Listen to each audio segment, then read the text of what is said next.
You ask Tiger to solve. This deals with linear equations with one unknown. The final result is x equals -2. Let's solve it step by step. Simplify the expression. Expand the parentheses. Simplify the arithmetic. Group all constants on the right side of the equation. Subtract 1 from both sides. Simplify the arithmetic.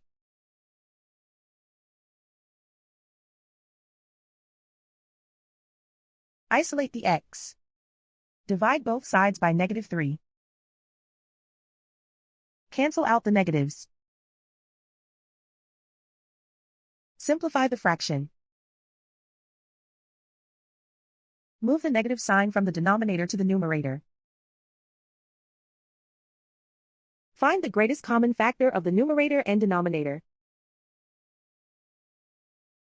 Factor out and cancel the greatest common factor. And so the final result is x equals -2.